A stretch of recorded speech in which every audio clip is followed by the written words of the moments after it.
Vamos fazer a leitura, irmãos, da palavra de Deus que se encontra na segunda epístola do apóstolo Paulo,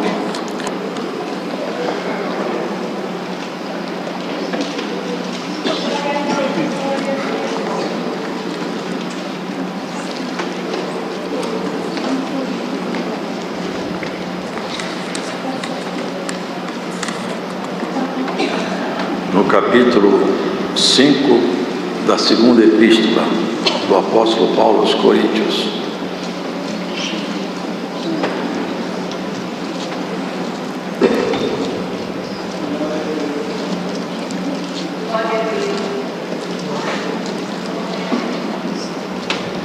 Porque sabemos que, se a nossa casa terrestre deste tabernáculo se desfizer, temos de Deus um edifício, uma casa não feita por mãos, eterna nos céus.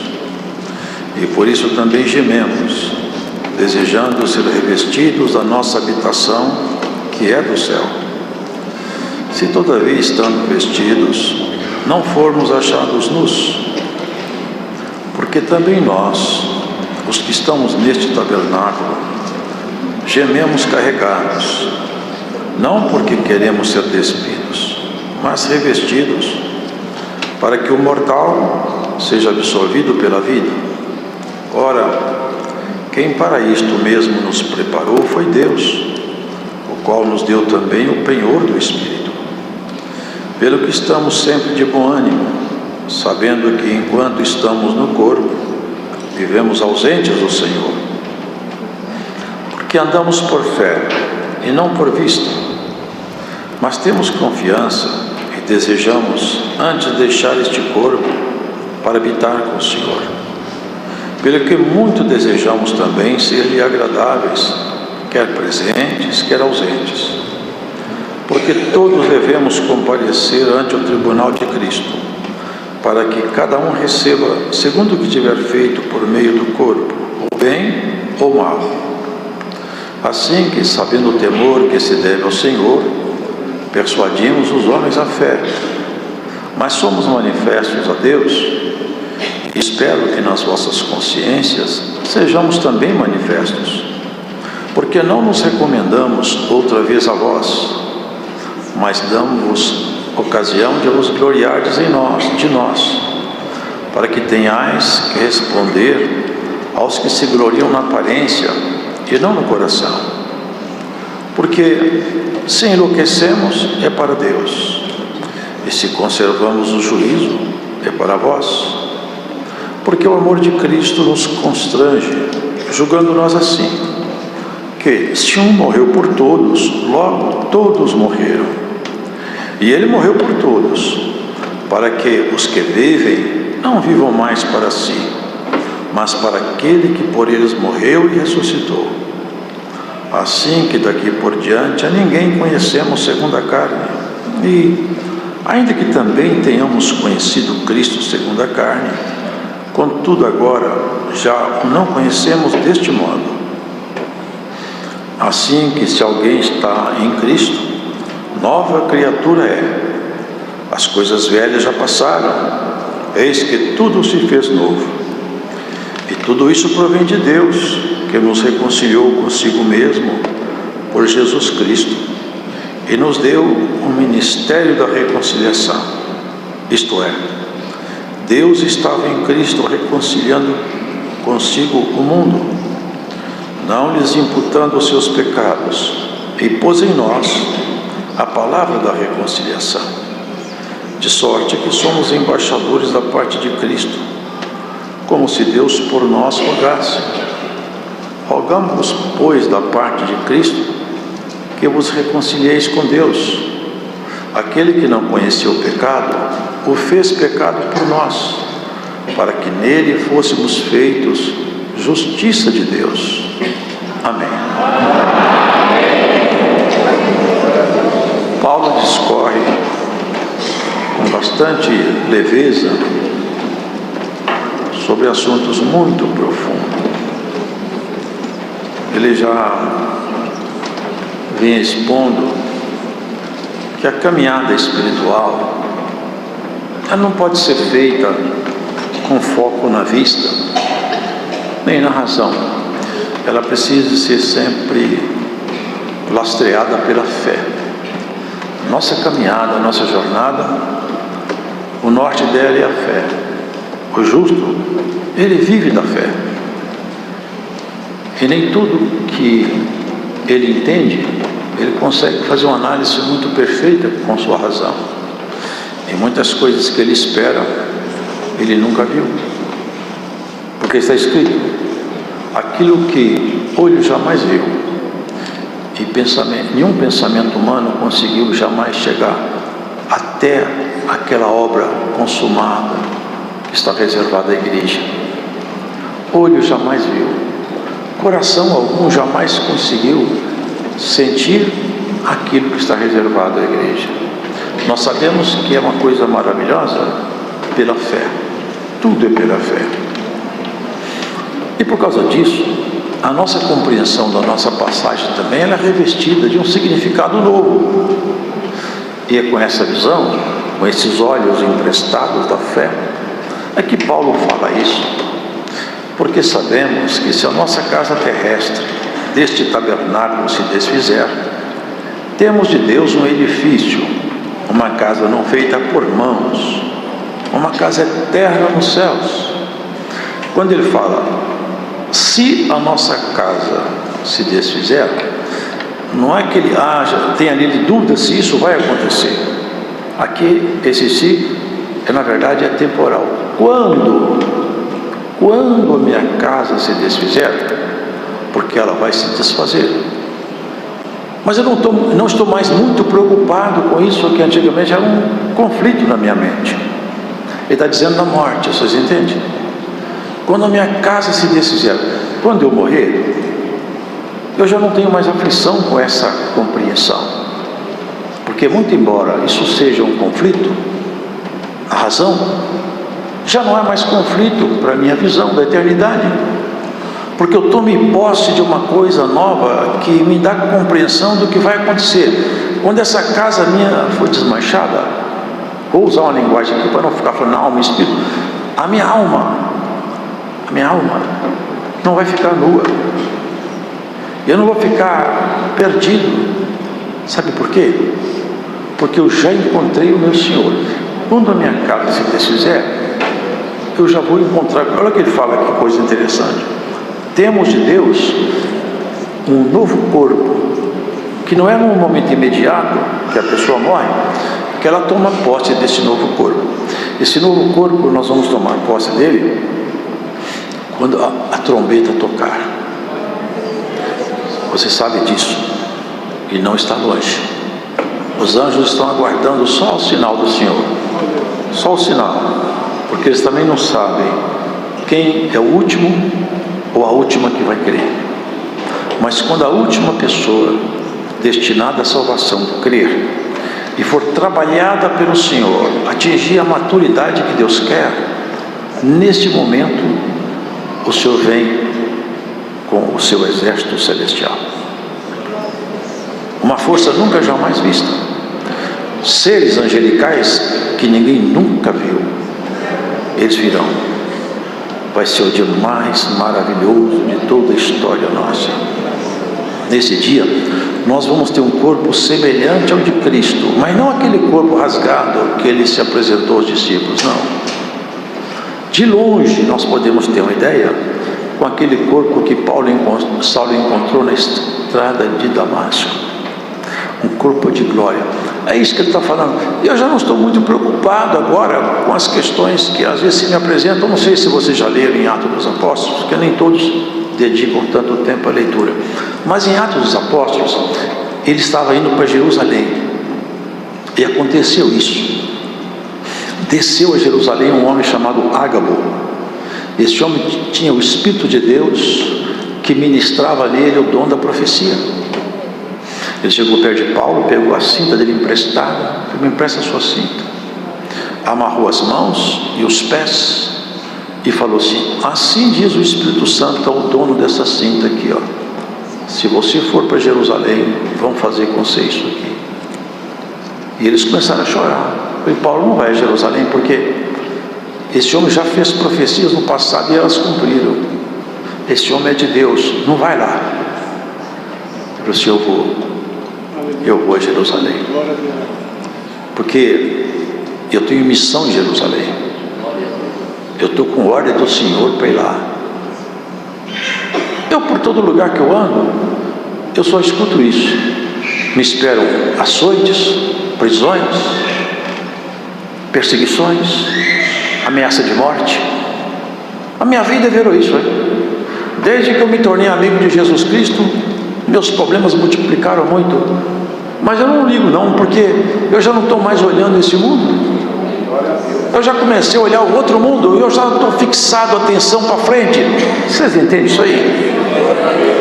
Não vai, Paulo. Vocês estão me fazendo sofrer mais, porque eu já vou sofrer lá, agora eu fico sofrendo com sofrimentos seus. Não chora mais, fique em paz. Deixa eu ir, porque eu já me preparei para isso aí. Eu e o Senhor Jesus já ficamos muito amigos, e agora é o seguinte: qualquer coisa que Ele queira eu faço. E eu não corro de nenhum enfrentamento. Se for por causa da nossa amizade, eu vou até as últimas consequências. E vocês querem saber de uma coisa? Eu não estou preparado para ser amarrado só não, porque para mim isso é muito pouco. Eu estou preparado para morrer. Até esse tabernáculo aí pode ser desfeito. E tem mais uma coisa: se derribar esse tabernáculo, eu guardo comigo um segredo. Aleluia, Jesus. Quando eu morrer, é isso que ele falava. Sabe o que vai acontecer comigo? Eu vou encontrar com o meu Senhor. Dá para eu ficar com medo? Dá para eu correr dos enfrentamentos sabendo disso que eu sei? Eu já não estou com o olho aqui mais, meu olho já enxerga mais longe. Quanto mais alta a pessoa está, mais longe a sua vista alcança. Por isso que tem torre de vigia. Vocês já leram? Tinha as torres em cima dos muros, os muros eram altos e tinha a torre, porque o vigia olhava de longe, ele via lá, levantou uma poeira lá embaixo, tem um grupo de cavaleiros vindo, já tocava a trombeta, os olhos iam mais longe porque estava alto. E quanto mais alto está o coração do crente, mais longe ele enxerga. E Paulo enxergava Jerusalém. E você enxerga o quê? Seus problemas, suas dificuldades, seus anseios, seus grandes sonhos? Ou você consegue enxergar um pouco mais alto e saber que a nossa vocação é vocação sublime? Nós não fomos chamados para fazer parte de um grupo religioso, para receber carteira de membro. Não, nós somos chamados para uma coisa muito alta. Ainda que muitos batalhem contra nós, uma força se levantando contra nós, não adianta, esse povo é povo de Deus. O Espírito de Deus está aqui e ministra conhecimento, verdade, doutrina, dons, virtude. E quem pode parar o povo que Deus mandou andar? Balaão até tentou, ele até tentou, mas toda vez que ele abria a boca em maldição, a boca dele se abria em bênção, porque ninguém amaldiçoa aquele que Deus abençoou. Essa é a nossa sorte. Meu tabernáculo, ainda que essa minha casa desse tabernáculo desse Zé, eu já tenho de Deus uma casa. Ele vai mais longe, mais ousadamente, um edifício. Vocês lembram essa linguagem que o Senhor Jesus falou? Eles não entenderam na hora, depois entenderam, porque eles estavam mostrando o templo, 47 anos ou 43, me lembro, que gastou para construir aquelas pedras monumentais. As pedras do templo estão lá hoje, no entorno do Muro das Lamentações, são pedras enormes. E quando eles olharam aquele templo, estavam maravilhados. Mas veja, Senhor, olha que obra. O Senhor, observando que eles estavam maravilhados com o templo de Jerusalém, resolveu falar de outro templo. Derribai esse templo, em 3 dias eu o reedificarei. Não é possível. Gastamos tantos anos para edificar esse templo, o Senhor vai edificar em 3 dias. Ele não falava do templo de Jerusalém, ele falava do seu templo. Agora eu vou entrar no reino da morte, e vou fazer uma coisa que nunca ninguém jamais fez. Vou entrar para vencer a morte, porque muitos ressuscitaram, mas morreram outra vez. Dessa vez eu vou fazer uma coisa que nem nunca jamais fez. Eu vou entrar dentro do reino da morte e vou dominar a morte. Eu vou sair triunfante do reino da morte. E quando eu sair do reino da morte vencedor, eu torno minha igreja vencedora também. E todos que são meus não ficarão mais aprisionados no reino da morte. Estão soltos da morte. É isso que Paulo afirmava. Eu não estou preso no reino da morte, porque meu Senhor entrou na morte e venceu a morte. Derribaram o templo, ele reedificou. Mataram e ele viveu. Uma tumba vazia em Jerusalém. As mulheres assustadas querendo ver o Senhor, queria colocar um unguento no corpo de Jesus. Era tudo o que elas queriam, porque ele estava morto, mas elas gostavam tanto dele que era melhor ungir o corpo morto do que ficar longe daquela boca santa, aquele olhar puro, aquelas palavras tão sagradas que levantavam enfermo, expulsava demônio, dava esperança aos desesperançados. Era melhor ver esse homem morto do que ficar longe dele. Glórias ao Senhor. Mas elas sabiam que ali a vida estava ali. Já não tinha pedra na porta do sepulcro. Tinha 2 varões lá que elas nunca imaginavam que podiam encontrar. Os ministros do Eterno entraram lá. Vocês estão procurando entre os mortos aquele que vive? Já foi para Jerusalém.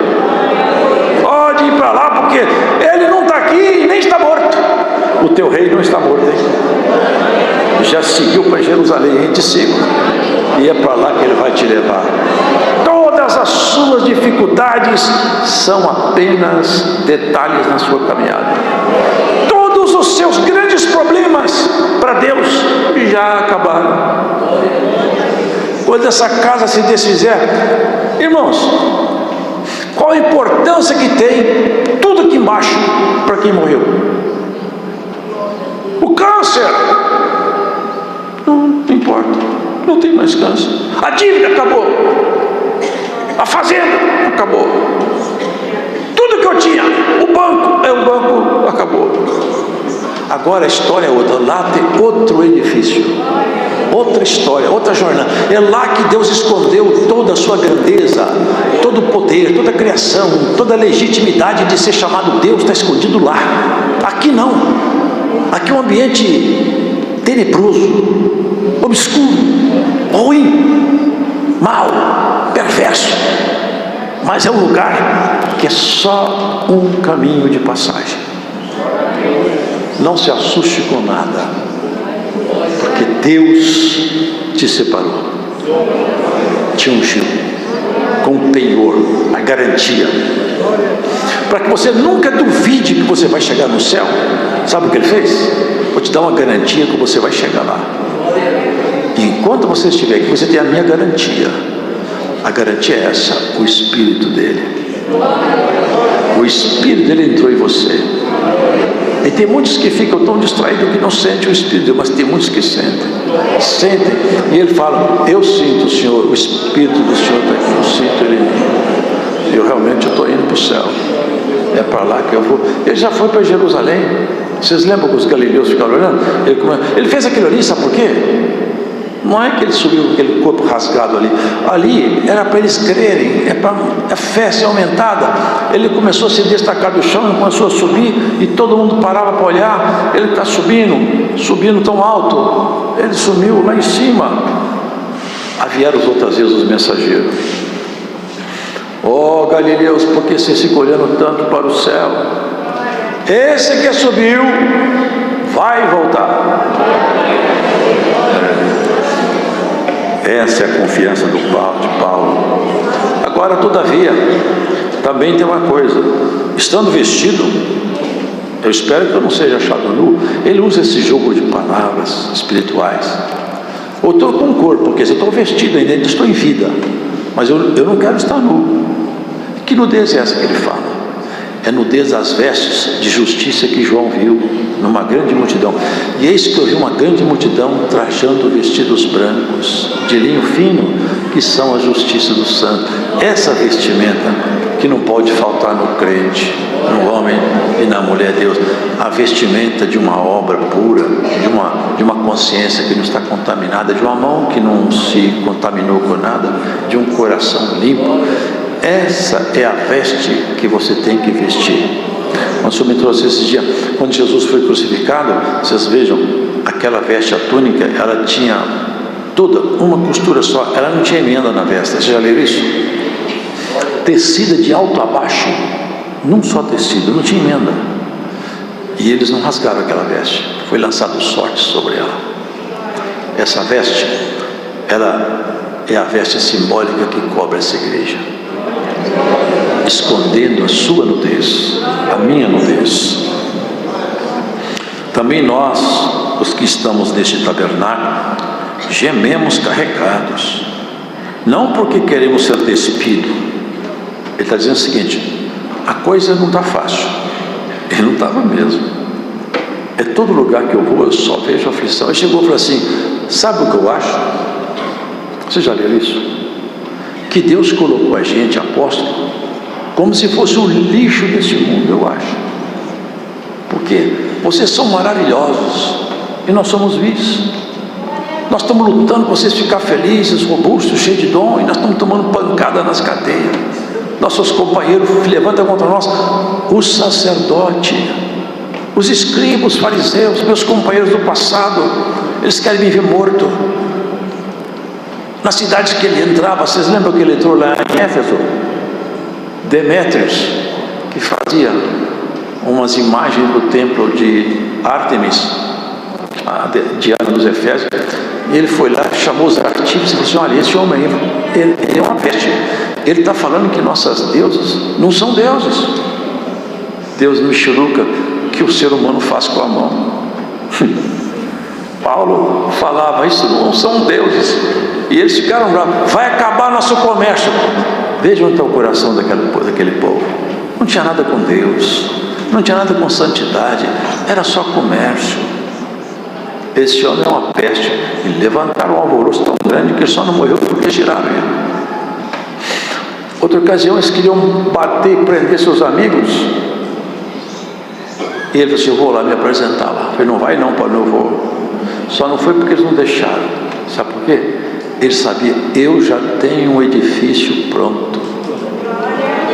Se esse edifício aqui desfizer, eu já tenho outro. Quem investe tudo aqui embaixo, investiu no banco errado. O banco vai quebrar.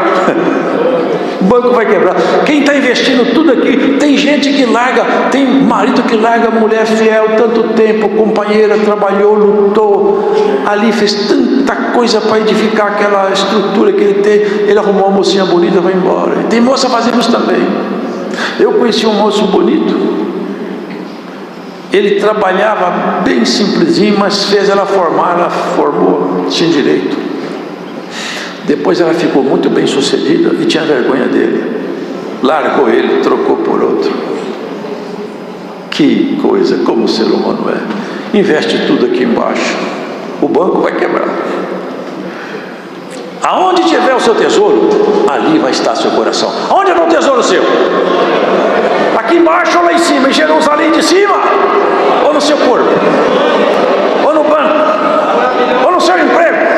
Ou no seu diploma? Oh, homem, oh, mulher, aonde você estiver nesse mundo, escute essa palavra: invista aonde tem poder para permanecer para sempre. Aonde tiver o seu tesouro, ali vai estar teu coração. Tem muitos indo embora, indo após o mundo, correndo atrás de prazeres passageiros. São loucos que se esquecem de que já termina tudo, o sonho acaba. Tem coisa mais bonita do que dois velhinhos. Eu vou contar para vocês uma coisa que mexeu comigo, e mexeu muito. Um casal conhecido meu, ele era do ministério, e ela companheira dele, com 60 anos de casado, estava na fase terminal. Ele chegou no quarto, ele segurou a mão dele: meu bem, eu quero falar para você uma coisa. Me fala, querida, olha nos meus olhos, pode falar. Meu bem, são 60 anos juntos, eu quero falar uma coisa. Me fala, valeu a pena ficar 60 anos do seu lado?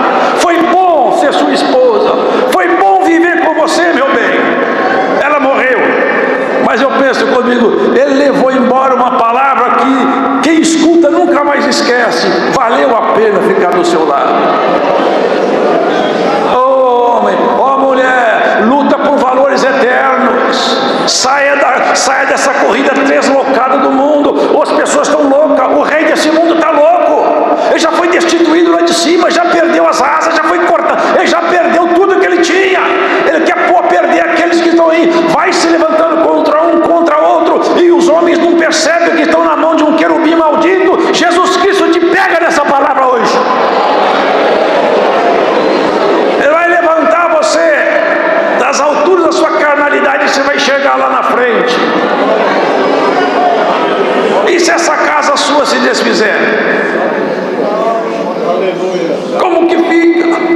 Se Deus fizer hoje, não está bom.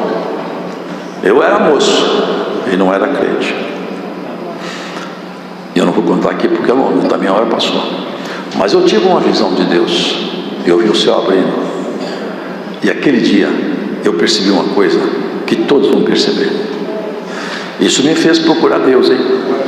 Eu percebi que quando o Senhor Jesus apresentasse ali, eu ia diretamente para o inferno. Eu tinha certeza, e ninguém falou comigo nada. Quando eu percebi que o céu começava a abrir, apresentou-se diante de mim a minha história. Eu falei, eu estou condenado. Eu gritava, meu Deus, é o juízo final, mas eu não estou preparado. Deus me deu uma chance. Deus te dá uma chance nessa pregação hoje também. Vá se preparar para o juízo final. Vá se preparar para encontrar com teu Criador. Vai procurar uma casa construída nos ambientes eternos, um corpo de glória, um nome imemorável, uma história que não pode ser rabiscada mais, não pode ser apagada. Quantas pessoas lutam por ter nome famoso? Mas os famosos, eu lembro de um grande famoso do meu tempo de moço, hein? Ele falou que ele era mais famoso que Jesus Cristo. Me lembro de uma frase dele que falou, as disciplinas de Jesus são muito simples, daqui a uns dias essa doutrina acaba. Morreu assassinado por um fã. Irmãos, os ídolos desse mundo são de barro. O nosso rei é eterno, o seu Redentor vive. Ele entrou na morte e venceu a morte por você. E você não está refém da morte mais, nem da morte física e nem da morte espiritual. Essa que corrompe os bons costumes e leva a pessoa à prática do pecado, como se deliciasse no prazer, sem perceber que depois, ao final, é como alguém que bebe um cálice assim. Ele bebe e parece bom, só que quando terminar de beber, ele vai morder como uma serpente, porque o pecado tem isso. Depois ele morde como uma serpente. O cálice do Senhor é assim, ó, ele dá umas amargadas na boca, amarga o coração, depois a boca fica doce. À medida que o coração vai ficando amargo, a boca fica doce. Você já leu o João falando? Eu comi esse livrinho aí, e olha, ele amargou meu ventre, mas depois que eu comi, minha boca ficou tão doce. É a palavra de Deus. A gente passa umas provas porque é crente, mas daqui a pouco você tem palavra na boca que só quem conheceu Jesus Cristo pode falar. Quem é que pode fazer uma oração e saber que Deus está escutando a oração? Quem pode? Só aqueles que conheceram o Senhor. Aquelas mulheres correram tanto quando viram aqueles dois anjos. Vocês estão procurando entre mortos. Essa sepultura vai ficar vazia o tempo todo. Essa sepultura aqui nunca vai consumir o corpo que entrou aí. Sabe por quê? Ele é Senhor da vida e Senhor da morte. Olha o que ele fala. Olha que interessante. Não dá para pregar, mas olha que interessante, irmãos. Mas temos confiança e desejamos antes deixar esse corpo para habitar com o Senhor.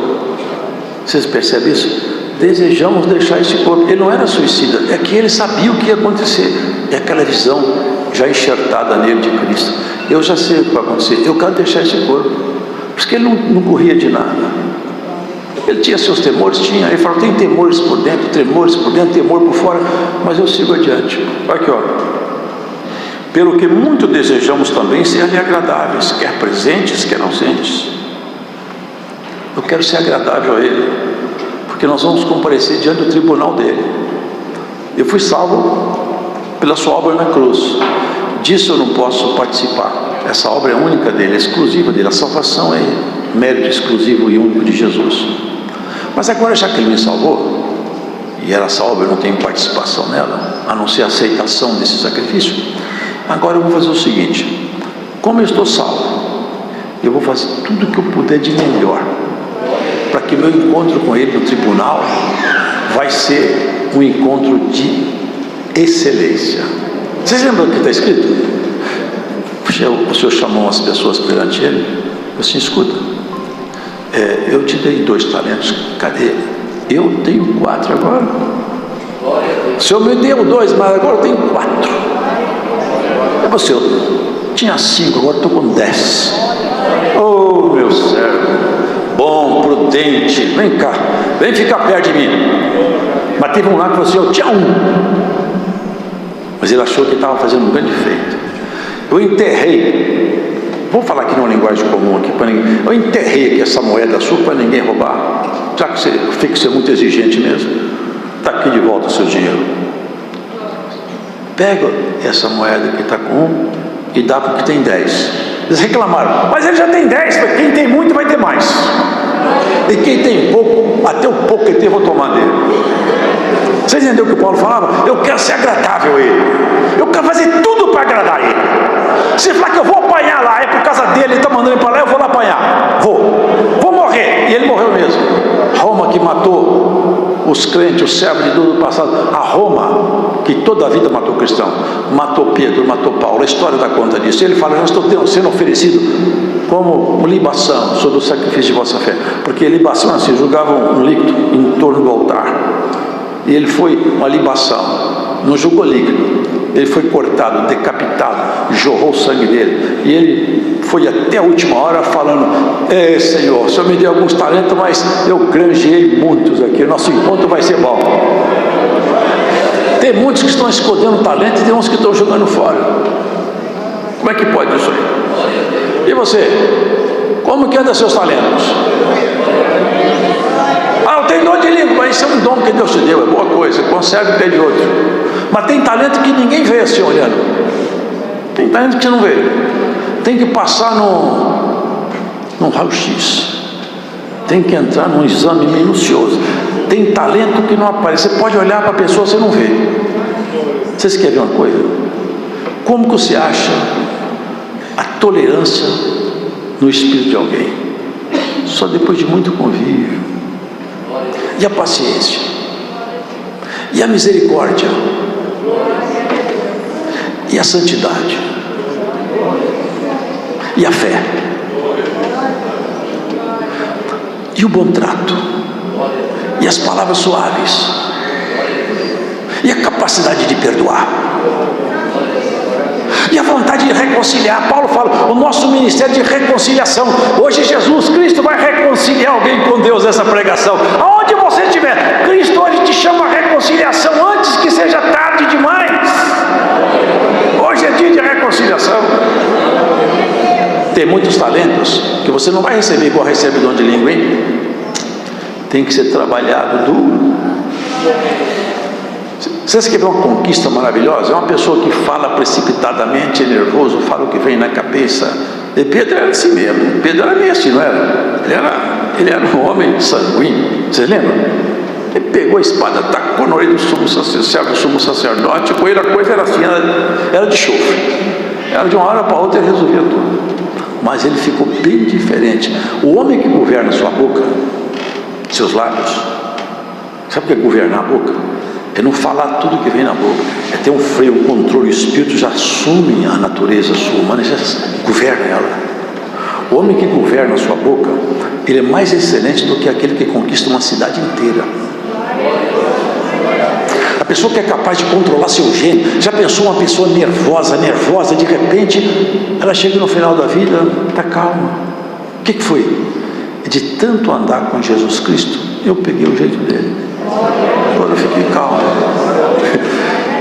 Essa virtude eu não tinha não, mas eu tenho agora porque eu fiquei perto dele. Quem é mentiroso e fala a verdade depois? Tem muita coisa, irmãos, que você não vai receber como... Tem dom que é assim, uma comparação, né? Vocês lembram de Pentecostes, né? Desceu como línguas de fogo, caiu sobre as pessoas. Essa é uma dádiva assim, tem outras não. Você vai lutar por elas, vai batalhar por elas, vai chorar por elas, vai levantar de madrugada por elas.